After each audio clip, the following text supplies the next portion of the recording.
In the year 661 CE, less than 30 years after the Prophet Muhammad, peace be upon him, had passed away, a new chapter of Islamic history opened that nobody in Arabia had fully anticipated. The age of the rightly guided caliphs was over. The age of empire had begun.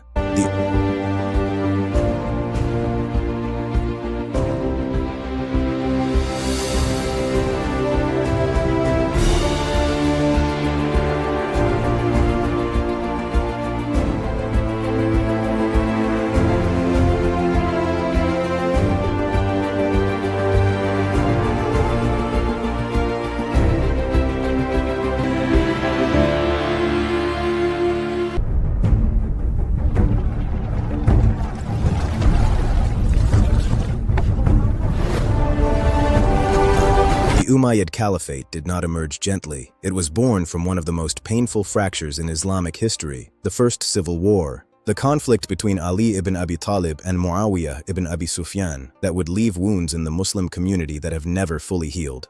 When Muawiyah established himself as caliph and moved the capital from Medina to Damascus, he did something that no Muslim leader had done before. He separated the center of Islamic political power from the city of the Prophet. He moved it north, into the ancient world, into the heart of a civilization that had been building empires for 1,000 years before Islam existed.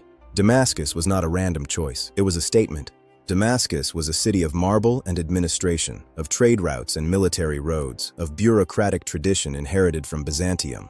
When Muawiyah arrived, he found an infrastructure already built: systems of governance, tax collection, record-keeping, military organization. He did not dismantle it, he kept it, adapted it, and built Islam on top of it.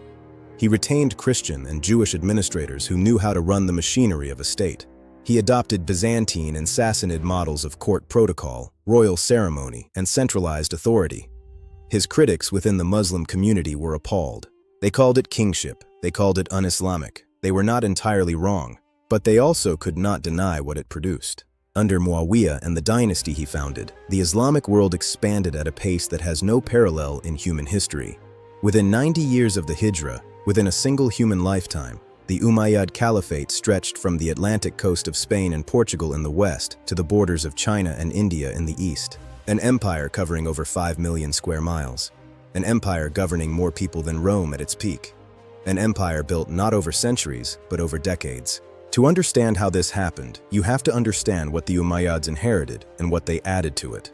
The early Muslim conquests under the rightly guided caliphs had already delivered extraordinary territory: Persia, the Levant, Egypt, parts of North Africa. The Umayyads received this inheritance and treated it as a launchpad rather than a destination. Under Caliph al-Malik ibn Marwan and his remarkable son al-Walid I, the empire entered its most explosive phase of expansion. In the east, the general Muhammad ibn Qasim crossed into Sindh, modern Pakistan, in 701 CE. He was 17 years old. By the time he was 20, he had brought the Indus Valley into the Caliphate. The same year, on the opposite side of the known world, the Berber general Tariq ibn Ziyad crossed the Strait of Gibraltar with 7,000 men and began the conquest of the Iberian Peninsula. The rock he crossed at, Jabal Tariq, still carries his name 14 centuries later. Gibraltar. We still say his name every time we use the word.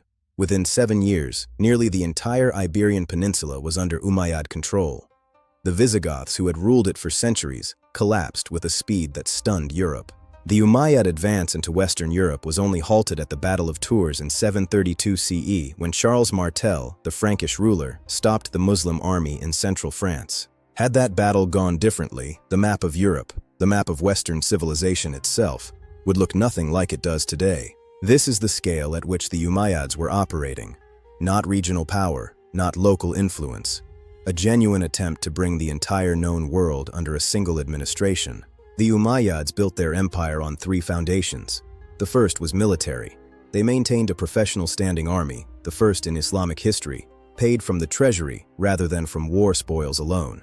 They built a navy from scratch after the early Muslim armies had almost no maritime capability. Under Caliph Muawiyah himself, the first Islamic naval fleet was assembled along the Syrian and Egyptian coasts, and within decades, it was challenging Byzantine naval supremacy in the Mediterranean. The Battle of the Masts in 654 CE, where the Muslim fleet defeated the Byzantine navy despite having almost no prior naval tradition, was one of the most improbable military victories of the ancient world. The second foundation was economic. The Umayyads standardized currency across their vast empire, replacing Byzantine and Sassanid coins with Islamic dinars and dirhams. al-Malik ibn Marwan made Arabic the official administrative language of the entire caliphate, replacing Greek and Persian in the government records of territories where those languages had been dominant for centuries. This was not just cultural assertion, it was practical administrative unification, making it possible to govern a 5 million square mile empire through a single language of record. The third foundation was infrastructure. The Umayyads built roads. They built caravanserais, rest stations along trade routes that would become the arteries of the medieval Islamic world.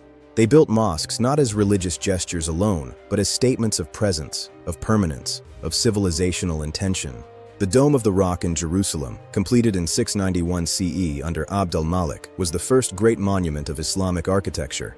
It was built on one of the most sacred sites in the world, and it announced to every civilization watching, "This empire is not leaving." By the time al-Walid died in 715 CE, the Umayyad Caliphate was the largest empire on earth. It would not stay that way forever. No empire does. But the question of how it fell is as important as the story of how it rose. And that story is more complicated than most history tells.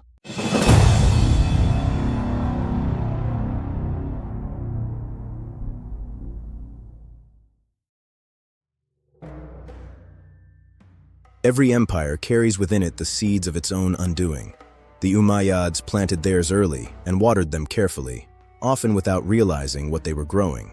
The central contradiction of the Umayyad state was one that Muawiyah himself had built into its foundations and that no subsequent caliph fully resolved.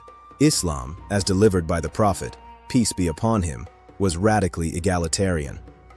There was no Arab above a non-Arab except in piety. The early Muslim community had taken this seriously. Bilal, a freed enslaved Abyssinian, had been given one of the highest honors in the community. Persian, Byzantine, and African converts were welcomed as full members of the Ummah without qualification. The Umayyads introduced a different operating principle, Arab supremacy. Not openly declared as policy, but embedded into the structure of the state. It shaped everything from tax rates to military advancement to access to the caliph's court. Non-Arab Muslims, called mawali, were often required to pay the jizya. They were frequently excluded from the most senior military and administrative positions. They were, in practice, second-class citizens of an empire. This was not merely an ethical failure, it was a political one. Because the mawali were not a small minority, the Persians alone represented tens of millions of people.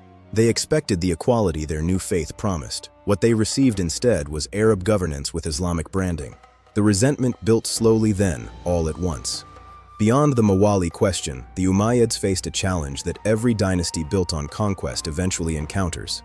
How do you hold it together? 5 million square miles from Spain to China is not a natural administrative unit.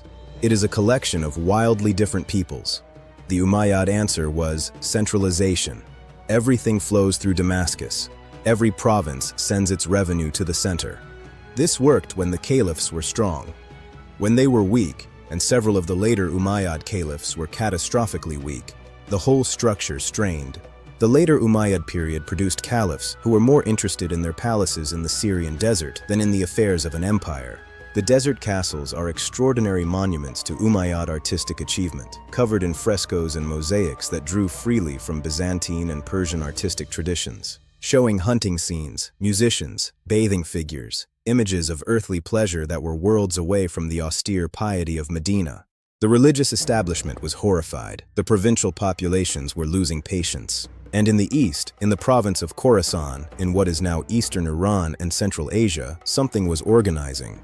The Abbasid revolution of 750 CE did not come from nowhere. It came from the Mawali. It came from the Persian converts who had waited generations for equality. It came from religious scholars who found the Umayyad court's lifestyle an offense against everything Islam stood for. The Umayyads introduced a different operating principle, Arab supremacy, not openly declared as policy, but embedded into the structure of the state. They were frequently excluded from the most senior military and administrative positions. They were, in practice, second-class citizens of an empire. The Abbasids then did something unusual. They hunted down and killed virtually every surviving member of the Umayyad family. History calls it the Abbasid banquet. It was one of the most ruthless dynastic purges.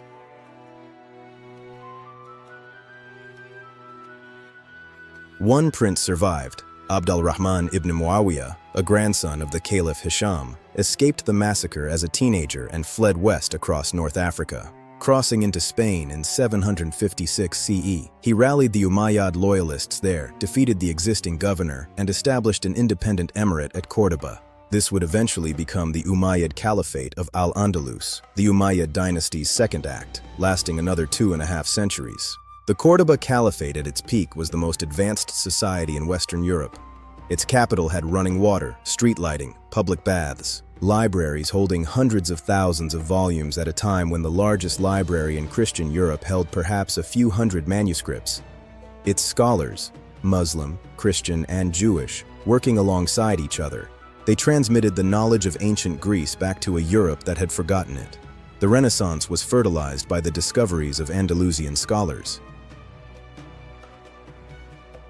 The Umayyad legacy is therefore not one story but two.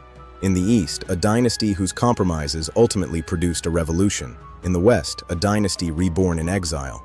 It produced some of the finest centuries of human civilization Europe has ever hosted, even if Europe spent subsequent centuries trying to forget who built it. What the Umayyads achieved in 90 years of expansion remains almost incomprehensible when examined against the resources they began with. An Arabian peninsula that had no standing army.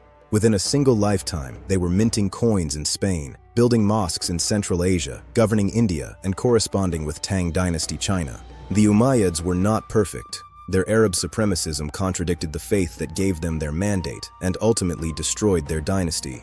But the infrastructure they built, the roads, the language standardization, the trade networks, became the foundation on which the Abbasids built their golden age. The House of Wisdom in Baghdad, which would preserve and expand human knowledge for centuries, was built on the architecture the Umayyads assembled. Empires are rarely only what they claim to be. They are also what they make possible after they are gone. The Umayyad Caliphate claimed to be the political expression of a universal faith. What it actually built was the largest connected civilization the medieval world had ever seen. Flawed, contradictory, often unjust, and indisputably, irreversibly world-changing. 14 centuries later, the rock at the entrance to the Mediterranean still carries the name of a Berber general who crossed it and changed history. His name was Tariq, and history is still saying it.